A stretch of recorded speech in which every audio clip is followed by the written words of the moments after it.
Hello दोस्तों, welcome back to favourite channel forest blaster. मैं हूं आपका होस्ट अभी। बिल्कुल ही ऑड टाइम पे वीडियो बना रहा हूं, बस ऑड टाइम पे दिल किया तो 2 दिन वीडियो नहीं बना सका। फ्री व्हाट्सएप ग्रुप के अंदर तो मैं अवेलेबल था, तो जो नए व्यूअर्स हैं उनके लिए free WhatsApp group it's totally free, 100% free है। हर कोई ज्वाइन कर सकता है। ऑक्टाफिक्स और एक्सनेक्स का IB लिंक वीडियो के डिस्क्रिप्शन में मौजूद है। आप उधर से रब्ता करके तो you can be the part of the group. और अगर आप ऑक्टाफिक्स और एक्सनेक्स के ऊपर ऑलरेडी ट्रेड कर रहे हैं तो फिर आप वीडियो के डिस्क्रिप्शन में जो लिंक है वहाँ से बना सकते हैं। वीकली वीडियो नहीं बना सका, वीकली वीडियो नहीं है, ये मंडे के लिए ही वीडियो बना रहा हूँ। तो आई डोंट नो कि कल मौका मिले ना मिले बनाने का, तो मैंने कहा जी आज अभी ही आपको अपलोड कर दी जाए वीडियो, ताकि जो लोग भी 2 दिन से मुझे, क्योंकि मैसेज वगैरह काफ़ी लोग कर रहे थे जी वीडियो नहीं बना रहे, वीडियो नहीं बना रहे। हो जाता है कभी कभी, कुछ हैं लोग बदतमीज़ हैं यहाँ पर। और बेसिकली क्या होता है कि फेलियर्स को जो एक्सेप्ट करना ना, हमेशा मैं एक अक्सर बात कहता होता हूँ कि जो फेलियर्स हैं ना वो इंसान को खुद ही फेस करने होते हैं। उनको फेस करने के लिए मैंने लास्ट अपनी वीडियो के अंदर भी ये बात कही थी कि अगर आपने प्रॉफिट बनाया तो जी बहुत अच्छी बात है, थैंक यू, आप हमारा भी शुक्रिया बोलेंगे, हर चीज़ करेंगे, खुश भी रहेंगे। और अगर आपने लॉसेस किए हैं तो सबसे बड़ी जो लॉसेस होते हैं ना, उसमें गलती क्या होती है कि इंसान दूसरे के सर पे थोपने की कोशिश करता है। जो लूजर्स होते हैं ना उनके लिए यही होता है कि वो उन लॉसेस को दूसरे के सर पे थोपने की कोशिश करते हैं कि जी हाँ आपकी वजह से मेरा लॉस हो गया। जबकि दुनिया का जो रूल है वो यही होता है कि जो नाकामी होती है ना वो इंसान को खुद ही फेस करनी है। अब उसको फेस करने के 2 तरीके हैं। एक तो ये है कि चीखो पुकार की जाए, लानत मलामत किए जाए, और जो है वो उसमें अपने आप को कोसा जाए, दूसरी दुनिया को कोसा जाए और फ्रस्ट्रेशन का शिकार हो जाए। दूसरा तरीका ये होता है कि नाकामी को फेस करने का तरीका जो आइडियल है, जो कि विनर्स अपनाते हैं, वो अपनाते हैं कि हाँ नाकामी हुई किस वजह से, उसके रीजंस को तलाश किया जाए, उस गलतियों को तलाश किया जाए और दोबारा अपने आप को अपलिफ्ट किया जाए उन्हीं नाकामियों से बचने के लिए। This is what I have been doing my whole life. जाहिर बात है हम भी यहाँ तक पहुँचे, एक कामयाब ट्रेडर बने। जो कामयाब एक ट्रेडर है ना उसकी आप किसी से पूछ लें, वो कभी बेतहाशी दफ़ा होगा कि उसने कहा होगा मेरे अकाउंट वॉश हुए, मेरे स्टार्टिंग में ये हुआ, मुझे ये मसले थे, मुझे नहीं आता था। कोई भी ऐसा कामयाब ट्रेडर आपको हरगिज़ नहीं मिलेगा, हरगिज़ नहीं मिलेगा जो कहेगा हाँ जी मैं तो डे 1 से कामयाब रहा हूँ और मैं तो बस बॉन्ड ट्रेडर था और ये था वो था। ऐसा कुछ नहीं है भाई, ऐसा कुछ नहीं है। तो जो लोग कहते हैं ना कि जी हाँ जी वो अकाउंट वॉश हो जाता है, 2 दफ़ा अकाउंट वॉश हो गया, 3 दफ़ा अकाउंट वॉश हो गया, तो भाई जो भी लोग आज किसी ट्रेडिंग में किसी मुकाम पे पहुंचे हुए, आप अगर उनसे पूछें जिन्होंने ट्रेडिंग से अर्न किया, जिन्होंने ट्रेडिंग से अर्न किया, ये जो तमाशे सारा जो है ना वो सिग्नल ग्रुप, ये वो फीसें मंथली, वो जो अर्न कर रहे हैं वो एक अलग चीज़ है। जिन्होंने ट्रेडिंग से कमाया, कोई आज तक ऐसा ट्रेडर नहीं होगा जो कहेगा जी मुझे लॉसेस नहीं हुए, मुझे लॉसेस नहीं हुए। ये आपको दुनिया का ना सोचने की, आप ऐसा बंदा ढूंढने की कोशिश करते हैं कि जी हाँ जी जो बिल्कुल हमेशा सक्सेसफुल रहा है, ऐसा रहा है, ऐसा नहीं है। ये रियलिटी से दूर थिंकिंग है, ये रियलिटी से दूर थिंकिंग है। आपको भी उसी प्रोसेस से गुजरना है, उसी प्रोसेस को फेस करना है, गलतियों को अपने अंदर ख़त्म करना है। बहरहाल खैर ये तो थी बातें। अब डिटेल के अंदर वीडियो बनाऊंगा इंशाल्लाह थोड़ा सा कि जी गोल्ड को पर्टिकुलरली कवर करते हैं। जी गोल्ड के सब दीवाने हैं। कल क्या हुआ कल मॉर्निंग के अंदर, खैर मैं मॉर्निंग में जागा हुआ था फ्री व्हाट्सएप ग्रुप के अंदर, तो बड़ी अच्छी, जैसे ही जब ये आया सारा सिलसिला आया, कॉल्स आई, ऊपर मार्केट का फोमो क्रिएट हुआ और मार्केट ऊपर को गई है, तो सेलिंग की कॉल हमने दे दी थी ग्रुप के अंदर और it was a pretty good selling call. काफ़ी अच्छा रिजल्ट आया। ऑयल के ऊपर भी पर्टिकुलरली महंगा भाई, बार बार एक दफ़ा नहीं, 2 दफ़ा नहीं, 3 दफ़ा जाके एम्फसिस करते हैं, क्योंकि वही होता है कि लोग जो है ना हमारे बहुत सारे दूसरे चैनल्स को भी किया होता है, फॉलो किया हुआ है हमारे ही ग्रुप के, फ्री व्हाट्सएप ग्रुप के अंदर लोग जो हैं, लेकिन बेतहाशा 10-10, 20-20 चैनल्स जो हैं, 10-10, 20 ग्रुप्स जो हैं वो उन्होंने ज्वाइन किए हैं, तो वो फिर इधर उधर पागल हो रहे होते हैं, परेशान हो रहे होते हैं। जबकि हमेशा से मैं बताता हूँ कि आप एक साइड पे आपको बैठना है, एसएल लगाएं, एक साइड पे बैठे, लेट द फेट डिसाइड कि जनाब हाँ जी आपने उसका एनालिसिस सही किया या नहीं किया।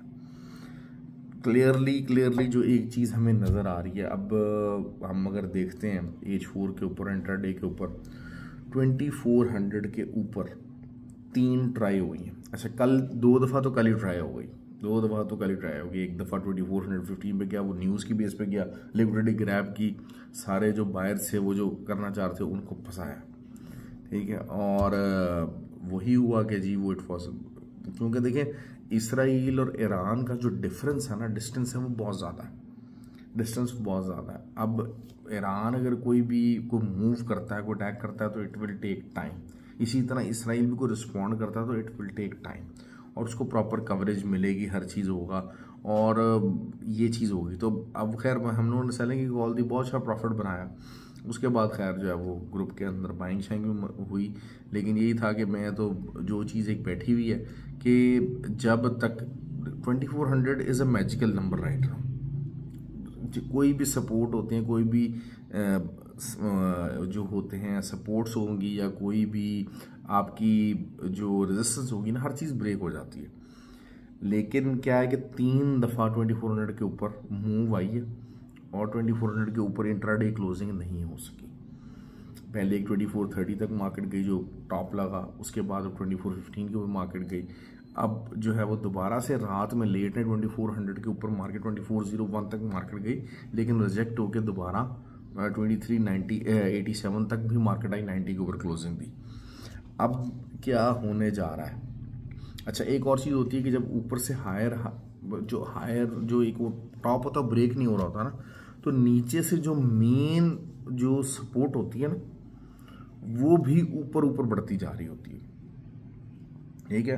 अब H4 स्ट्रक्चर के हिसाब से अगर हम देखते हैं तो ऑब्वियसली 2 ट्रेनिंग जो 2 हैं वो फॉर्मेट नज़र आते हैं। एक तो चीज़ में ये नज़र आती है कि सबसे पहले अगर तो इससे ऊपर जाना होता ना, तो जिस तरीके से रात में late night it got pumped, weekend भी है, वीकेंड के ऊपर कोई न्यूज़ आ सकती है, कोई ऐसा मामला हो सकता है, तो नॉर्मली लोग ये करते हैं कि जी हाँ जी होंदा बाइंग साइड हमें बैठना है, ठीक है।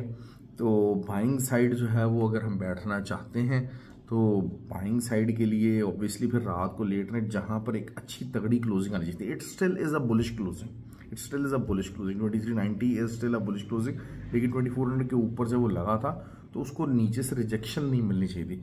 130 पिप्स 140 पिप्स की रिजेक्शन इतनी लेट नाइट गोल्ड के अंदर वीकेंड के ऊपर, तो दिस मीन्स के वहाँ पर कोई इतना ज़्यादा ऐसा सच क्रिएट नहीं हुआ कि मंडे वाले दिन मार्केट को बहुत ऊपर जाने जा रही है, या वीकेंड के ऊपर कुछ ऐसा होने जा रहा है कोई जंग को लेके या कोई ऐसी चीज़ को लेके कि जिसकी वजह से मार्केट को बहुत तेज़ हो जाएगी या बहुत वॉलेटाइल हो जाएगी, ऐसा कुछ नहीं होने जा रहा। तो आपको अब सिंपल ट्रेडिंग स्ट्रैटेजी यही है, 2405 का आप एसएल रखेंगे और सेलिंग में बैठेंगे, 90 से ही बैठ जाएगा, 90 से बैठ जाएगा, क्योंकि दोबारा 94 95 ये एक अच्छी रेजिस्टेंस एरिया है, 97 तक ये रेजिस्टेंस एरिया ही है, ठीक हो गया।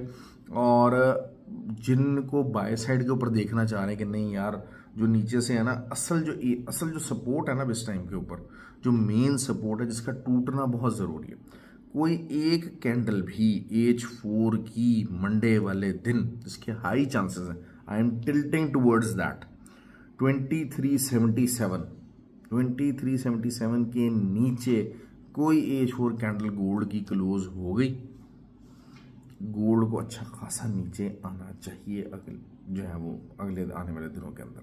That is what I am predicting. आपको बहुत ज़्यादा ये चीज़ अपने ज़हन में बना के रखिएगा।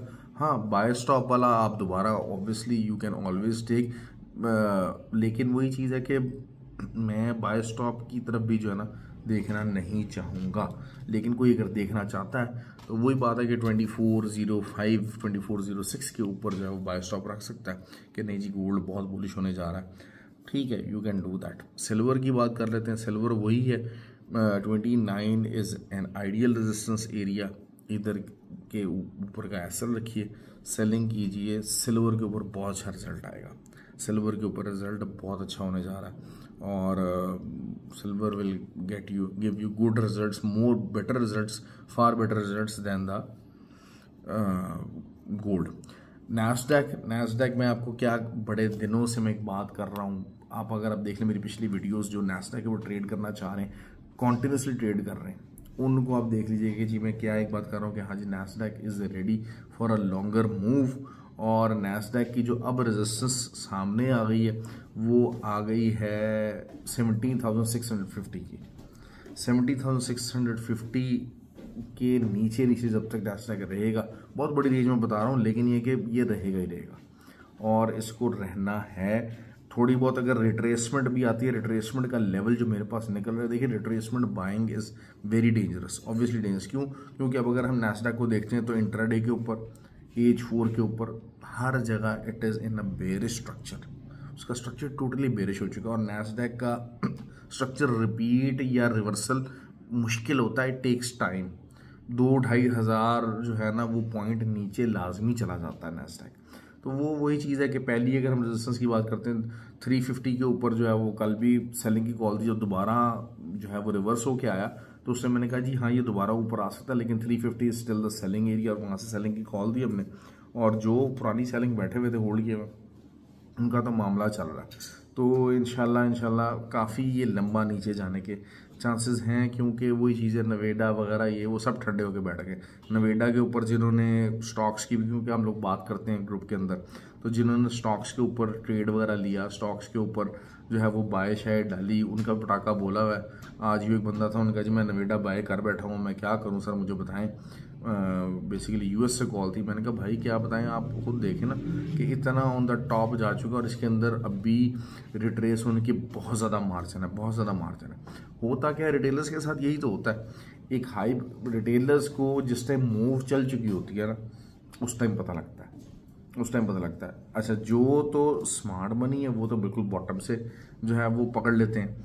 जो अच्छे ट्रेडर होते हैं, जो अच्छे रिटेल ट्रेडर होते हैं, वो 20% मूव आने के बाद मार्केट को राइड करना शुरू करते हैं। और जो बुरे ट्रेडर होते हैं वो क्या करते हैं, 20% मूव आ जाती है और कहते हैं नहीं यार ये अब इधर से रिवर्स होगा। You are always trying to find a reversal pattern. अब reversal pattern is something different. मैंने आपको कहा ना कि जब तक देखें, गोल्ड की मैं बात करता हूँ, मार्केट जब तक जो है वो 2430 नहीं तोड़ेगी, आप सेलिंग में प्रॉफिट बनाएंगे ही बनाएंगे। ये एक सिंपल सा रूल है, एक सिंपल सा रूल। हाँ, बाइंग सेलिंग दोनों चीज़ें चल सकती हैं, लेकिन होता क्या है कि अब आप देखें, मुझे बताइए कि अब आप नैस्डैक है, क्या इसके अंदर बाइंग के अंदर प्रॉफिट बन रहा है? नहीं बन रहा। क्यों? क्योंकि पूरी तरह बेरिश हो चुका और रिट्रेसमेंट के ऊपर सेल ही लगाना समझदारी है। हाँ, आप बाइंग सेलिंग के ऊपर प्रॉफिट बनाते हैं। गोल्ड है, gold was in a buying structure, is in a buying structure, लेकिन बहुत दिनों से अब ये ऊपर का हाई ब्रेक नहीं कर पा रहा है। तो दिस मीन्स कि हाँ अब आपको यहाँ पर कंसोलिडेशन फेज है। और मैं अक्सर बात कहता हूँ कि जो अच्छा ट्रेडर होता है ना, वो कंसोलिडेशन फेज की सही यकीनी निकालता है। हमेशा कंसोलिडेशन फेज के बाहर जब मार्केट जाती है ना, उसका एसएल हिट होता है। गलती क्या होती है कि उस कंसोलिडेशन फेज से जब बाहर मार्केट जाती है, जो लोग एसएल नहीं लगाते वो रोना पिटना शुरू कर देते हैं। अब आप, क्योंकि अगर आप अगर इत्तेफाकी तौर पे आप अगर सही साइड पे बैठे हुए हैं बाय चांस, तो फिर तो आपका ठीक है मामला। लेकिन अगर आप उस कंसोलिडेशन फेज से बाहर ऑन द रॉन्ग साइड बैठ गए, अब कंसोलिडेशन फेज के बाद ब्रेकआउट बुलिश हुआ, आप बेरी साइड पे बैठे हुए और एसएल नहीं लगाया हुआ, आपके अकाउंट वॉश होंगे। अगर आप कंसोलिडेशन फेज में आप बाय साइड बैठे हुए, बेरिश ब्रेकआउट हुआ, ब्रेकडाउन हुआ, तो आप जो है वो एसएल नहीं लगाया, आप बैठे रहेंगे, मुसीबत बन जाएगी। तो जो ट्रेडर होता है ना, जो अच्छा रिटेल ट्रेडर होता है, प्रॉपर जो ट्रेडर होता है, वो क्या होता है कि वो उस कंसोलिडेशन फेज की तो यकीनी निकालता है, प्रॉपर यकीनी निकालता है, उसमें पैसा भी उसमें प्रॉपर बनाता है। लेकिन द मोमेंट वो कंसोलिडेशन फेज से मार्केट जब बाहर जाती है, तो उस अपना एसएल दे के वो बाहर आ जाता है मार्केट से। रिटेलर वो एसएल देना नहीं चाहता, रिटेलर वो एसएल देना नहीं चाहता। यहीं पर आके रिटेलर गड़बड़ कर देता है। रिटेलर के साथ मसला हमेशा यही होता है। तो खैर ये चीज़ें, ऑयल की बात कर लेते हैं जी। ऑयल वही चीज़ है कि ऑयल का पहले जो था स्ट्रक्चर, वो 85 की रेजिस्टेंस से नीचे मामला चल रहे थे, स्टैब्लिश हो रहे थे। अब क्या हो गया कि अब ऑयल अपना नया कंसोलिडेशन फेज बनाना चाह रहा है। वो जो नया कंसोलिडेशन फेज है वो 83.5 से लेके 80.20 कर लीजिए, 80.30 कर लीजिए, ये यहाँ तक जो है ना, ये एक नया कंसोलिडेशन फेज ऑयल का आपके सामने निकल के आ गया, एक रेंज निकल के सामने आ गई है। तो आप इसके अंदर बाइंग और सेलिंग कर सकते हैं। पहली जो रेंज थी वो वही थी 85 से लेके 83 तक की जो रेंज थी वो थी। वहाँ पर आपको 200-250 पिप्स की रेंज थी, उसके अंदर मार्केट कितना अर्सा मूव की, अब वो रेंज टूटी, अब ये नई रेंज क्रिएट होने की कोशिश हो रही है। 2-3 दफ़ा यहाँ पर बाय सेल निकल चुकी है। तो लेट्स सी के जो है वो ये किस तरह ब्रेकआउट होता है, इट डजेंट मैटर। लेकिन असल चीज़ ये है कि आपको इस रेंज को पकड़ के आपको ट्रेड लेना है। पूरा हफ्ता भी अगर ये रेंज चलती रहे, you should be in very very easily इसमें प्रॉफिट आपको बन सकता है। तो that is how you trade, that is how you plan your self. और मैं हमेशा बात करता हूँ ये चीज़ें छोड़ दें, मैं सिर्फ गोल्ड में ट्रेड करता हूँ, मैं सिर्फ सिल्वर में ट्रेड करता हूँ, मैं सिर्फ नैस्डैक में ट्रेड करता हूँ, ये हरकतें छोड़ दें। ट्रेडर बने। ट्रेडर जो है वो अपने, जिसे कहते हैं ना कि अपने सेटअप के ऊपर ट्रेड करता है। वो सेटअप उसको सिल्वर में मिले, गोल्ड में मिले, करेंसी बेस के अंदर मिले। करेंसी बेस ऑब्वियसली ज़रा स्लो हो जाते हैं, मैं जैसे अवॉइड करता हूँ कि आपको थोड़ा सा कुछ आपकी नेचर भी होती है, आपका जिसको साइकोलॉजिकल इम्पैक्ट कहते हैं वो भी होती है। तो वो भी चीज़ें जो हैं वो मैटर कर जाती हैं कि जनाब अच्छा आप किस तरह से जो है वो ट्रेड लेना चाहते हैं। तो इस वजह से मैं थोड़ा सा करेंसी पेयर्स को अवॉइड करता हूँ, बहुत ही स्लो होते हैं। तो लेकिन यही बात होती है कि आपको अपने सेटअप के ऊपर ट्रेड करनी, लेकिन सेटअप बनाना तो है ना भाई, सेटअप बनाना तो आना चाहिए, सेटअप सीखना तो आना चाहिए। ये चीज़ें हम फ्री व्हाट्सएप ग्रुप के अंदर तो लोग सीख रहे हैं, लेकिन बात वही है कि जिन्होंने नहीं सीखना, जिन्होंने कहना सर बता दें, सर मैं मर रहा हूँ, सर बता दें, सर मैं बर्बाद हो रहा हूँ बता दें, मैं बर्बाद हुआ आया हूँ 10 जगह से, सर मुझे बता दें, सर मुझे बता दें। उन्होंने सर बर्बाद ही होना, उनका कुछ नहीं होना। तो अपने आप को डिफरेंट लेकर आए वो लोग। अब यहाँ पर मसला ये है कि यहाँ पर 90% जो लोग हैं वो उनको शायद ट्रेडिंग के लिए भी नहीं पता। मेरे पास ही कितने लोग थे ग्रुपों के अंदर, इतना वो बैठे रहे, उन्होंने कुछ नहीं सीखा, साल साल रहे, लॉसेस किए, बेड़ा गर्क अपना किया, और उसके बाद वो यूट्यूब पे वीडियोस भी बना रहे हैं, वो सिग्नल ग्रुप्स भी चला रहे हैं। मैं हैरान होता हूँ कि जिनको खुद कुछ नहीं आ रहा वो दूसरों को क्या सिखाते हैं। जो खुद सक्सेसफुल नहीं हैं उन्होंने दूसरों को क्या सिखाया होगा। They are those who are not a successful trader, वो दूसरों को क्या सिखाए होंगे। और इवन के मज़े की बात यह है कि ऑनलाइन कोर्सेज भी करवा रहे हैं। तो बहरहाल ये कि जी दुकानदारी है, सब ने चला के रखी हुई है, तो इट डिपेंड्स। मैंने आपको ये बात एक पिछली वीडियो के अंदर भी कही थी कि ये वीडियो बनाना, आप लोगों का व्हाट्सएप के अंदर ग्रुप के अंदर होना ना होना मेरे लिए मैटर नहीं करता है। मतलब हाँ, it does feel good when the people are there के जिनकी आपने लाइफ को इम्पैक्ट किया होता है, कि जिनकी जो आके एक्सेप्ट करते हैं कि हाँ सर आपकी वजह से हमें फ़ायदा हुआ है, हम एक बेहतर ट्रेडर हैं आपकी गाइडलाइन की वजह से। तो that just give a better satisfaction. मैंने देखे जब मैंने ये जो ग्रुप बनाया था इस तरीके से पूरा के ये जो ग्रुप होगा ये नॉन होगा, मतलब ये कि सिग्नल बेस्ड ग्रुप नहीं होगा, ब्रॉडकास्ट ग्रुप नहीं होगा, इस खाली ये नहीं होगा, ये एक पूरा एक कम्युनिटी ग्रुप होगा कि जिसके अंदर आप लोग सीख सकें, कर सकें इस विजन के साथ। अगर आप देख लें 2-2.5 साल पहले उस टाइम पे कौन था यूट्यूब वगैरह के अंदर, the people were not doing that, people were only selling the signals group. Signals मिलेगा आपको, ये करेगा वो करेगा, मंथली पैसे पे करें, ये करें वो करें, that was the only thing that was going in the market. तो मैंने उस चीज़ को चेंज किया, इसी पर्सपेक्टिव से चेंज किया कि शायद कुछ लोग तो हैं ऐसे कि जिनकी आप लाइफ को इम्पैक्ट कर सकें। बहुत सारे लोग हैं वो अपने XY रीज़न की वजह से जो है वो उस फ्री व्हाट्सएप ग्रुप का हिस्सा भी नहीं बनते। आई डोंट नो बहरहाल उनके क्या बैरियर्स हैं। तो लेकिन वही है कि वो कहते हैं जी वीडियो से बड़ा सीखा है हमने, तो मुझे मैसेज आते रहे 2 दिन, उनकी मोहब्बत है, उनकी मेहरबानी है, शुक्रिया उन लोगों का। तो भाई जी ख्याल रखें, आज काफ़ी मैंने डिटेल में वीडियो बनाई है, डिटेल में कवर कर दिए, लेवल्स मैंने आपको बता दिए हैं हर चीज़ के। तो आई होप के it will be a good view. और कोशिश मैं कहता हूँ कि यार चलें कुछ जो है वो आप मुझे तो कुछ नहीं दे रहे, लेकिन एक एटलीस्ट कमेंट और जो है वीडियो के ऊपर शेयर करना, वीडियो को शेयर करना, that is what I think you can do the best for me. बाकी मुझे आपसे कोई ज़्यादा किसी चीज़ की तवक्को नहीं है कि जी जितने भी लोग हैं हमको मुझे कुछ करें या कुछ करें, but at least these are the things which I response at least what I want, what I expect. Okay जी, ख्याल रखें अपना, थैंक यू वेरी मच और enjoy the weekend. I hope के वीडियो को सुनने के लिए आपके पास टाइम हो, और ख्याल रखें जी।